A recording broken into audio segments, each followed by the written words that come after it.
Good afternoon, everyone. Councilmember Tui here with the Community Health and Safety Committee meeting for June 4th, 2025. I want to welcome everybody tonight. We have a couple of staff presentations, and so we'll kick right off with the first one, which is our soda ordinance renewal briefing from staff, and I'm going to turn it over to Lacey. Welcome. Thank you very much. Happy to be here. And as you eloquently introduced, we're here to talk about the renewal of the soda order areas, which is required, of course, by EMC 1013-040. That Everett community or the community code requires that every 2 years, council review the soda orders based on police data and police testimony. So with me here tonight, I have Sergeant Chris Bennett and Sergeant Nate Wallace, and I'll invite them to introduce themselves before we get going with the presentation. Just have to, there you go. Hi, Sergeant Chris Bennett, currently supervise our anti-crime team. Sergeant Nate Wallace, currently supervise our community response team. And by way of introduction, you'll see in the materials as I get my presentation started that the recommendation from the police department and the city attorney's office is that the soda order areas largely remain the same as they have since 2023, when last they were reviewed by this body, with 3 changes recommended based on the data. And we'll get into the reasons for those recommendations. But the 3 changes would be to remove Wiggums Hollow Park from the existing soda order areas, to maintain Jackson Park. I guess that's not a change, but we do want to touch on Jackson Park as it compares to Wiggums Hollow and other parks in the city.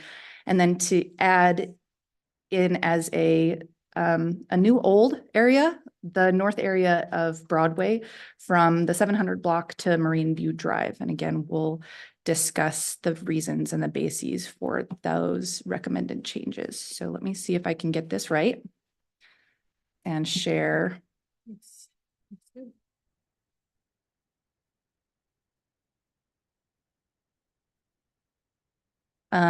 We've got about 10 or 11 slides for you tonight, and I'll go through each of them in turn. What you have in front of you here is the data from police crime analysts overviewing the fatal and the non-fatal overdoses, designated by the color of the dots there, from 2021 and 2022. Overlaid with the existing soda order areas in red. And similarly here, you've got similar data with the overlay of this existing soda order areas with fatal and non-fatal overdoses from 2021, 2022, and 2023. Here we've got a different view of the overdose data.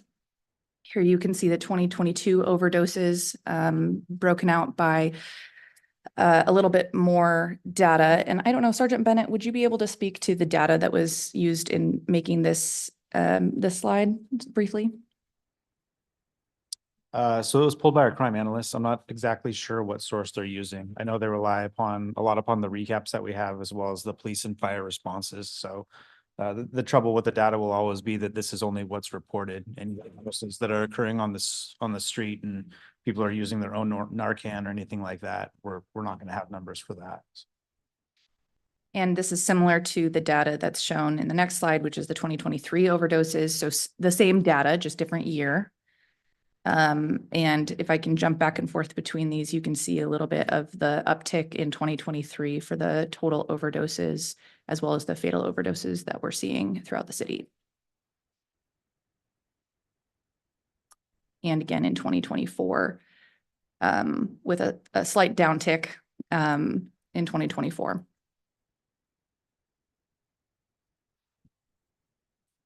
What we have here are the drug and narcotic violations arrests. So again, this is data from the crime analyst. These are arrests from drug and narcotic violations. This is the north sector overlaid with the existing soda order areas. Sergeant Bennett or Sergeant Wallace, can you speak to this slide in a little bit more detail? Sure. So you can kind of see the rectangles or the soda zones. There's the smaller rectangle kind of up in the upper right, which is Wiggums Hollow, and then the one over closer to the river is Henry Jackson Park. These offenses are a little bit different than last time. I think we were doing the soda ordinances because we do have a couple new EMCs. We used to have a lot of drug paraphernalia violations, whereas we don't have drug paraphernalia as a crime anymore. Now it's more possession of a controlled substance, which is a misdemeanor, as well as using narcotics in public. So those are the two primary charges that you're seeing reflected here. And this is focused in on the north sector. This next slide is focused in on the south sector with the same types of data.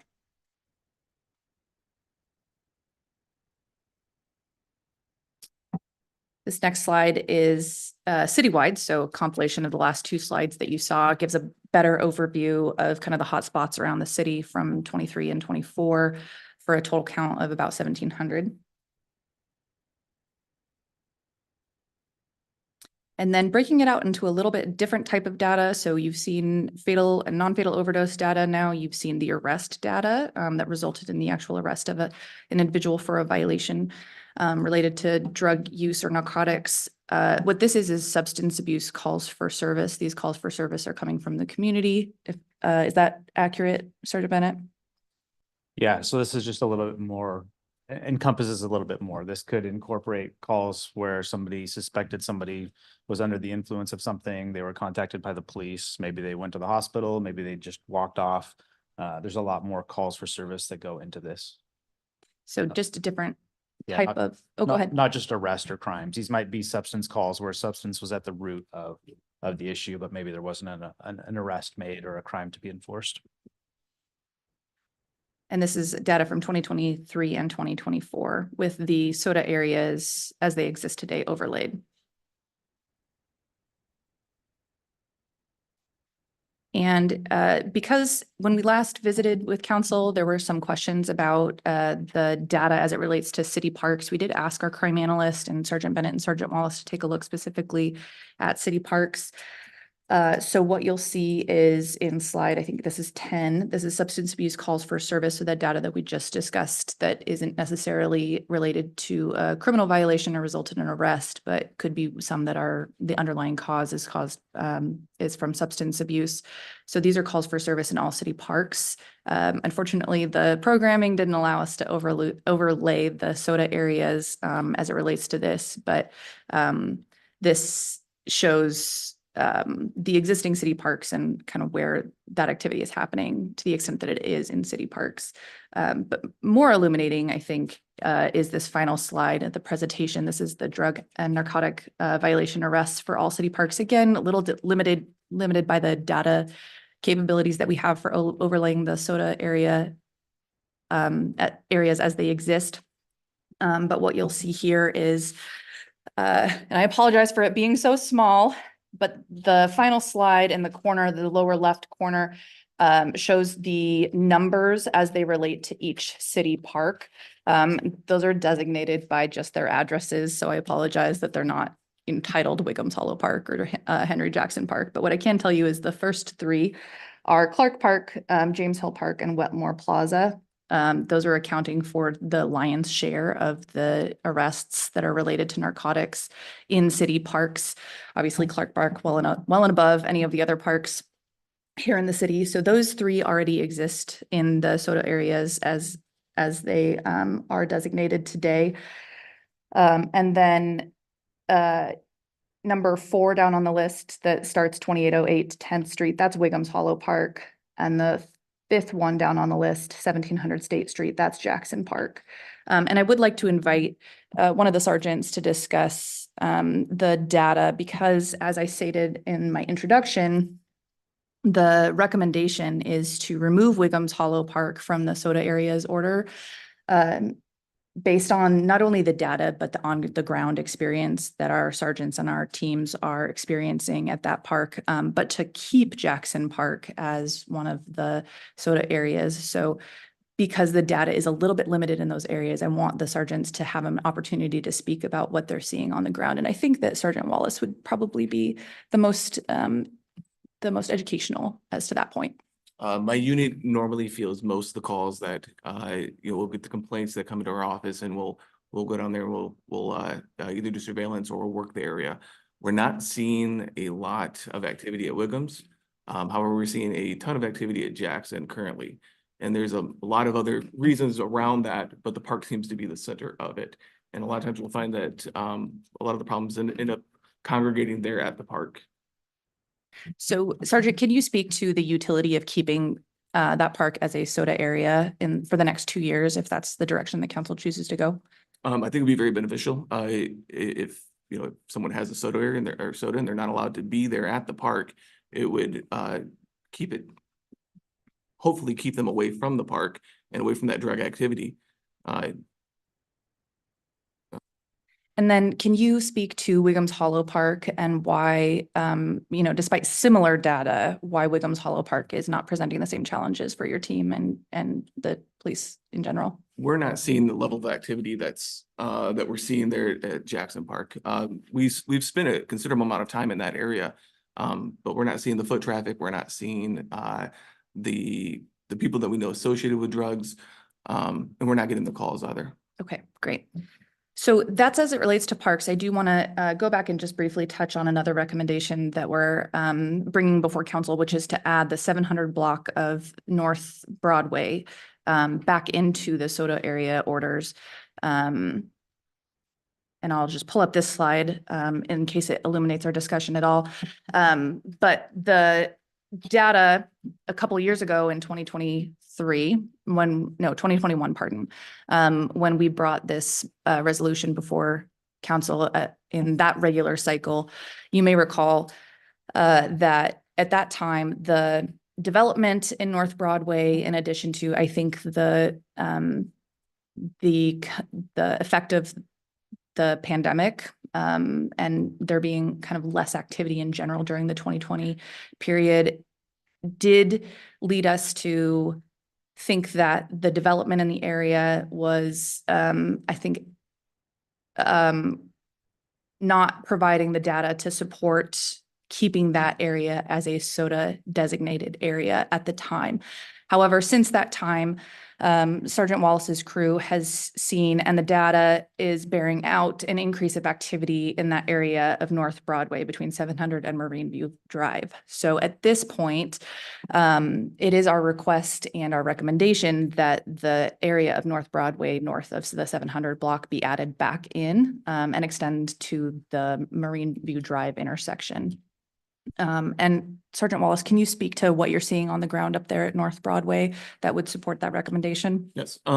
Whether it's through C-Click Fix or direct email or phone complaints, I'm getting a lot of information about just ongoing issues in that area.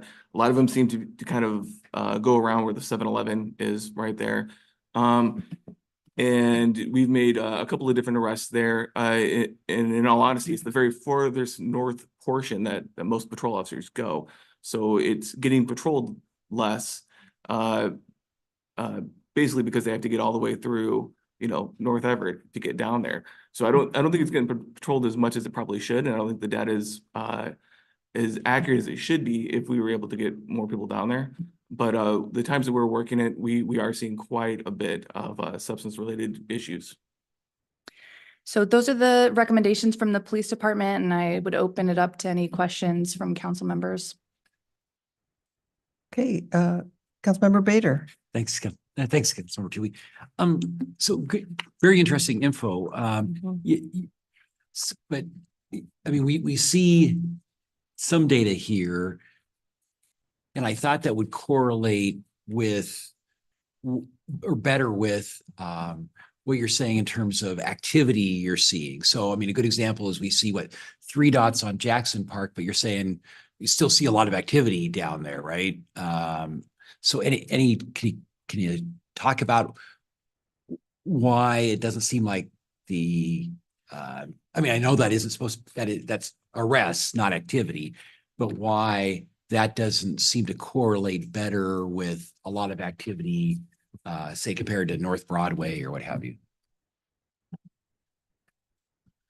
So the parks were added in, I think it was the last cycle, and it wasn't our initial recommendation when we produced it. It was due to some concerns on council of having a couple parks where I think some council members were feeling like there was enough complaints from their neighborhoods to add those in. And so that's why those were added in the first place. They weren't necessarily added because the data supported them to begin with. or because we were recommending them to begin with. So I think this cycle and trying to be judicious with looking at the data, I agree with you with Wiggums and with Jackson. The data looks pretty similar. I think part of the difference between those two locations is Jackson has two very, very large parking lots. Sure. And it's also a little bit along more of a thoroughfare with East Marine, and with the woods just on the other side of East Marine, which sometimes we have issues with unlawful camping over in that direction. That what we're seeing is folks that we know are associated with narcotics. You see them congregating and loitering a lot more in those areas. And that's kind of the activity we're trying to deter, is having these people that are engaging in open air drug use and using it in front of the public, loitering and hanging out in these areas.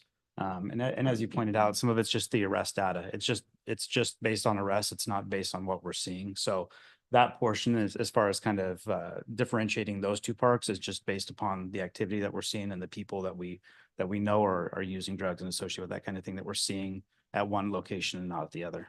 Gotcha.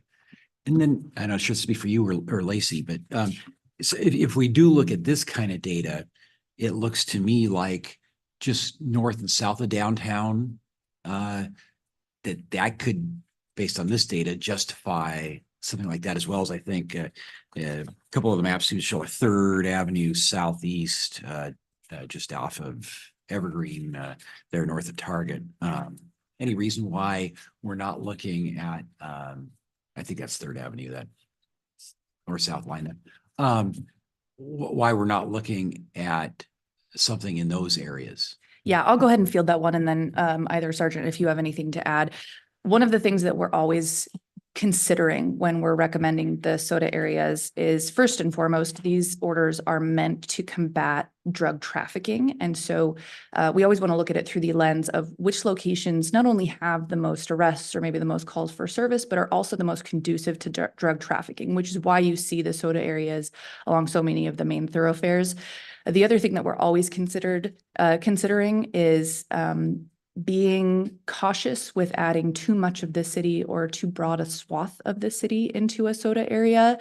So it's a tough balancing act between making sure that the SOTAs are tailored to targeting the drug trafficking trade, but also making sure that people can still get to where they need, be that transit hubs or treatment services, court, speaking with their attorney, and really just kind of accessing the city.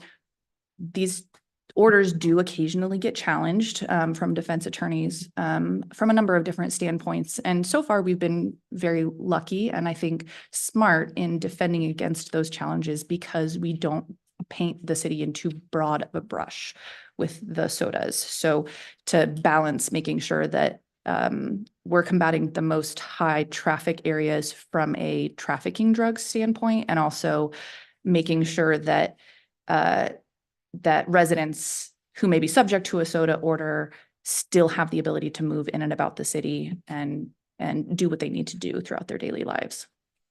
You know, Lacey, you weren't here a couple of weeks ago, but we had, I think, a resident who lives just south of downtown come to us, and I think part of the complaint was his landlord wasn't doing a good job at keeping things down. But certainly echoes, I think, his complaints, I think, echo what we're seeing here. A lot of activity, illicit activity going on. So any, I'm just worried that we did and I know we don't necessarily let anecdotal information drive what we're doing, but it just seems there's some data that mirrors that anecdotal information north and south of downtown, as well as Third Avenue there. Whereas west, say far west casino there, you got 2 dots, and is that overextended from what we need? I mean, are there other places we can trim and versus and as well as look at other places to add and still be judicious about what we're doing here and maybe more deal with the problems as much as we can. Anyhow, just throwing that out there. Was there anything else that either sergeant wanted to add to that? Okay. And is there, council member, is there some additional data that you're looking for to answer the question that you have? Let me think about that. Sure. For further here, and Sure, of course. You can always reach out to us. We get back through Jennifer here. Sure. I have just a couple quick couple quick questions. Sorry about that. Just curious, it's hard to tell on the map, like on Broadway, how many blocks on either side of these streets are part of the border? The soda orders say 2 blocks on either side Okay. typically. Now, some of those areas don't easily fit into that block. And so they do, if you kind of look at the recommendation from Sergeant Bennett, that's included in your materials, it breaks down what each area is in very specific detail. Some of those are extended by a little bit more than 2 blocks, or they have different boundaries that are outlined. Especially it was difficult with the parks to delineate the kind of 2 blocks east or west. But Right. Okay. standard is 2 blocks east or west or north Okay. or south, whatever the case may be. And then I'm just curious on Clark Park, since it's basically kind of closed right now, hopefully we've seen a drop in activity. I don't know. Yeah, Sergeant Wallace, you want to field that one? Yes, since it's been closed, we've seen almost no activity. I believe when it opens though, I mean, it's gonna spike back up. Yeah. Okay. Do we know when it's going to open? Do you guys know when we'll ask Parks? Jennifer looks like she might be thinking about that one. Something came, yeah. Okay, great. Well, if there are no other questions, thank you, Lacey. Thank you, team, for being here. Appreciate it. And we'll see. I'm not sure when this is scheduled for council. We've got full briefing scheduled on June 18th for the first reading. Final reading is that first meeting in July. Great, thank you. Great, thanks. Look forward to seeing you then. Okay. Well, now we'll move on to our next update. This is from Corey Hurt, which is on the automated traffic safety cameras. So Corey, welcome. Thank you, Councilmember Tui. For the record, Corey Hurt, City Traffic Engineer.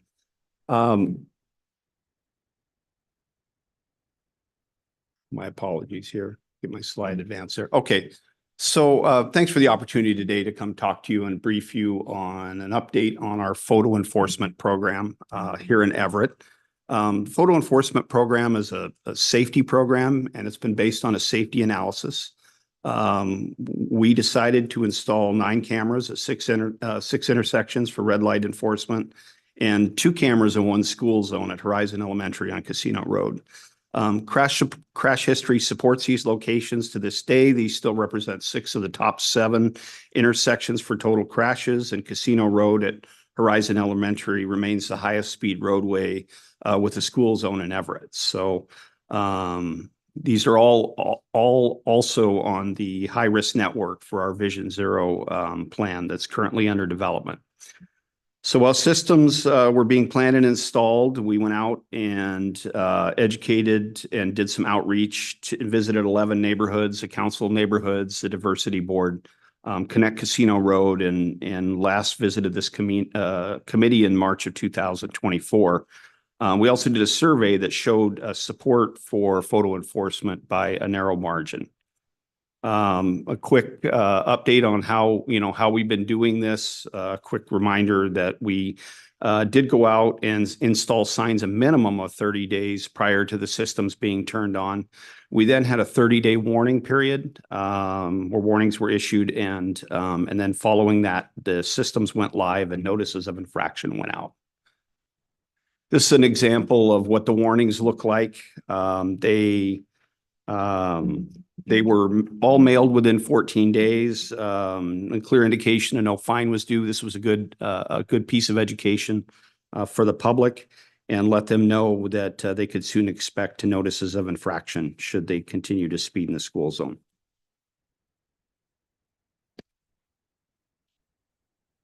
So we'll get right to it. The school speed zone location is at Horizon Elementary. I think everybody's aware of that. Casino Road eastbound.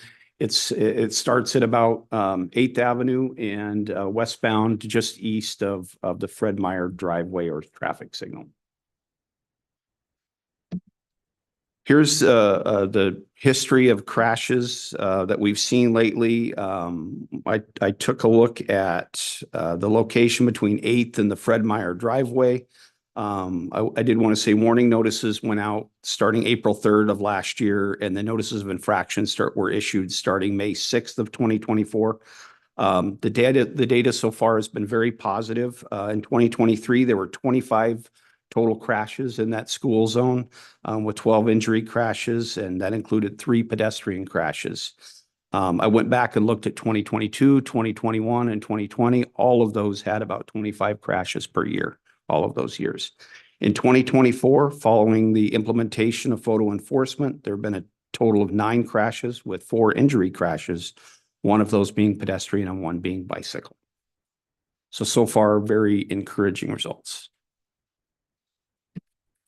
Another measure we might take a look at is what do speeds look like out there when we talk about overspeed vehicles? Those are vehicles traveling 30 plus in a 20 while the beacons are flashing.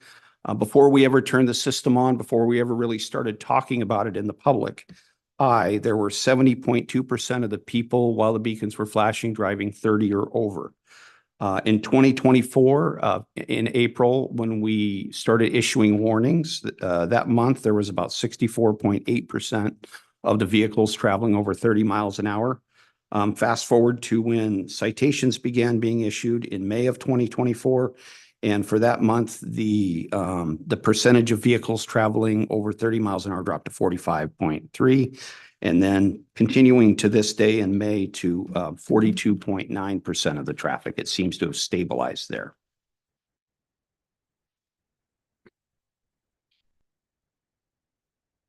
As far as citations go, we were expecting to see a significant drop off in citations over the course of a year. In fact, it happened almost immediately. We are currently above our projections. We were expecting, the system's been on for about a year now. We're expecting to see about 915 citations per month, and we are currently at about, as of April, at about 1,340 citations per month. So we're still running higher than we had anticipated. However, this school zone is on an arterial street, so there's not a lot of data out there. There's not a lot of 20-mile-per-hour zones on arterial streets, and none in the state of Washington that I'm aware of that have photo enforcement for school zone. I will say in May of 2024, when we turned the system on, there were 2,977 violations. September of 2024, 2,200 violations. And so as of right now, we're down to 1,300 violations. So it is having an impact. Red light locations in Everett, northbound and southbound Broadway and 16th has been turned on and has been in operation. North and southbound Rucker Avenue at 41st Street. Both those directions are up and operating. Eastbound 112th at Evergreen Way is also operating. We've had some issues with getting power to those sites. Right now, we are just days away from turning those systems on. We have power at northbound 4th and Evergreen, and all the equipment's installed and being calibrated now. Same thing at southwestbound Everett Mall Way at 7th Avenue. And we still have to get a couple meters installed by the PUD at Evergreen Way and Casino, which I'm really looking forward to.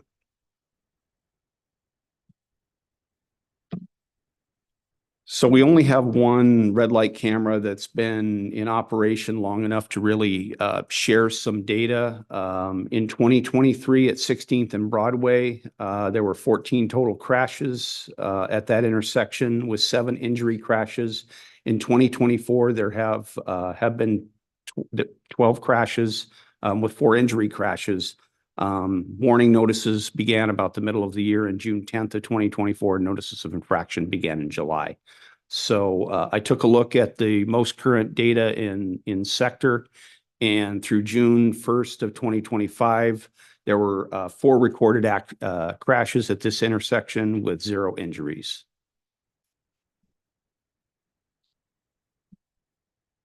So for the systems that are up and running, they vary quite a bit as far as the number of citations that are being issued. The the location that right now is getting the most citations is Rucker Avenue by far, and 41st northbound. That probably doesn't come as a big surprise. We are not, focusing on right turns, but there's a heavy right turn movement there, and officers are looking whether or not there's pedestrians present when drivers are rolling the right turn and issuing notices of infraction. We expect at 1 month, the red line to the right is kind of where we expect a typical intersection to be as far as monthly citations at 1 month, and then at 12 months we expect a reduction. Again, it's about a 70% reduction over time from the time these systems are turned on. So I don't have a lot to say about this other than they just do vary quite a bit. As far as whether or not the system is revenue neutral, you can see that revenues in 2024 were a total of about 817,000, and expenses were 564,500, and so an ending fund balance at about 252,700.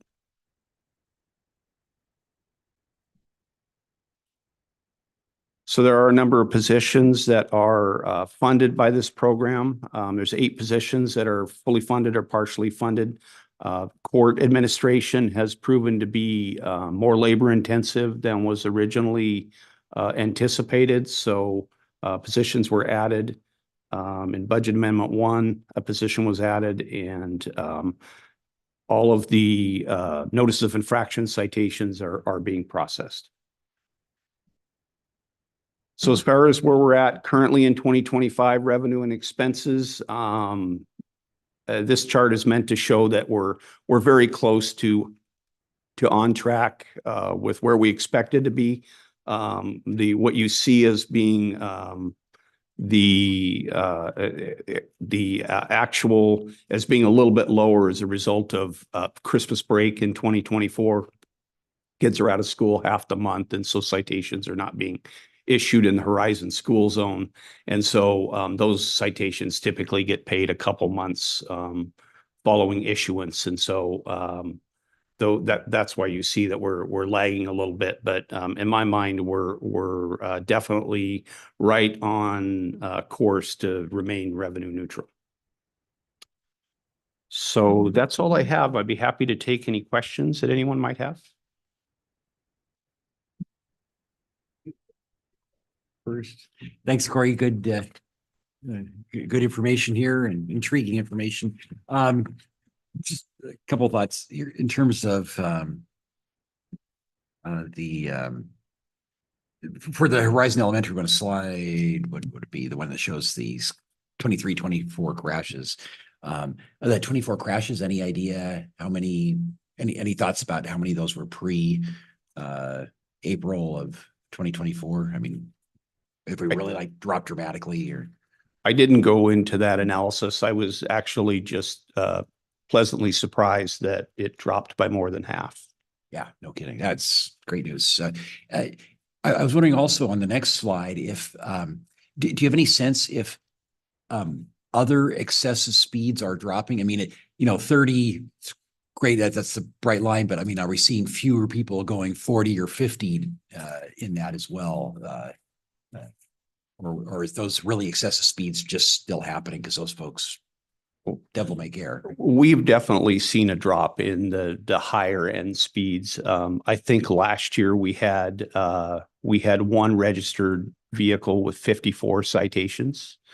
And this year, so far in the first half of the year, roughly the first 5 months, the highest is 14 citations for one vehicle. So we've seen people maybe learn a little bit of their lesson or maybe alter their route away from the school zone. Yeah, that was an intriguing statistic you shared with us last time you were here about this. Any sense that we're able to crack down on those serial offenders that just have not seemed to care that they're getting 14 citations in 5 months or whatever? I think I see that as, there were several with, 50 and 40 and numbers of citations, not very many, mind you, but those have gone away, those really excessive. I mean, still, I would say if you are getting a citation in a school zone 14 times in 5 months, that's excessive.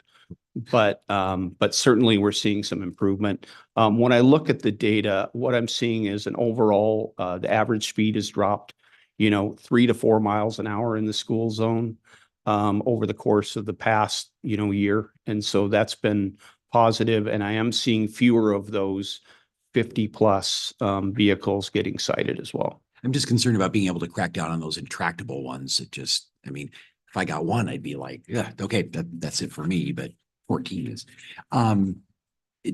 Looking at the data on the red light citations by location there, it looks to me maybe like a lot of that is driven by next, keep going. Yeah, that one. It seems like the afternoon commute tends to drive these numbers. I mean, you look at like Broadway northbound, which would say afternoon commute heavy, right? Eastbound 112 afternoon commute. Rucker Avenue northbound. Is that your sense too, that a lot of this is afternoon commute? Yeah, I think it's a combination of, just drivers using city streets as arterials, and the congestion may play somewhat of a role. Drivers are getting impatient. And this helps, I think, limit a lot of that high risk behavior. We are seeing some of those high speed rolling right turns, and with pedestrians present, I'm hoping that we can also reduce those over time. Gotcha. And then just one piece of information, I can think of maybe one other place where there is an arterial wire drops from like 35 to 20 in front of a school. Federal Way on 320th there, because I got a ticket going 22 and the 20 there from a red light camera. So check with our colleagues in Federal Way and maybe you could get some data from them. All right. Thank you. Thank you, Corey. I have just a couple of questions. So on that same slide, these were just taken for 1 month, and were these cameras up prior to April? Yeah, they were all up prior to April. This is just the most recent month that we have good, data. Wow, 41st and Record, that's kind of my intersection. I know, it's crazy. And then do you have, I know you don't have it right now, but I would just be curious if there was any way we can see if these are residents of Everett that are getting these infractions, or are they commuters that are going through the city? At some point, I would just be curious to see. Yeah, I'd be what happy to that put might that be. information together. We're about to post our first report in the next month. We have to post an annual report of the number of collisions and the number of citations that the city issued. At that time, I will ask our vendor to look at it by a zip code. That's as high resolution as they can get, but Yeah. that will tell the story. I did that last time, and what it showed was that most of the violations were occurring from outside the city. Yeah, and that's what we assume, but it'd be nice to have that data. Yeah, really appreciate Be it. happy to produce that. Yeah, Councilmember Schwab? and just to add on, thank you, would be include the Horizon Elementary speeding cameras. Will do. Yeah, thank you. Thank you. All right, well, that gets us through our agenda items, and for our next meeting, Jennifer, I believe we'll have a legislative impact briefing from Sure. Lacey. That was we've talked about it a little bit. That is Okay. our goal. If we can hopefully have that for July. And then Clark Park's anticipated opening is in July, a soft opening. Okay, Yeah, okay. they have to let the grass grow, trim it and let it grow again and trim it in order to get it all Yeah, in the right shape to start welcoming dogs. So, okay, great. so I just have that tentative legislative impacts briefing and anything else you guys might want. Okay, well, we can look at some of the things that were on our pending items. And again, that depends on what staffing is available and to report on, so. Guess we can wait and see if there's anything. It'd be nice to have the mayor's youth violence directive something at least before this next school year starts in September. So if we can get something this summer would be great. Yeah, I'll check on that. Okay. Yeah. Yeah, also if there are some new budget initiatives that the mayor's looking at in the budget proposal, might be a good time to start looking at. If there are some other proposals, sometime good time to start looking at those. Okay, well, with that, we are adjourned.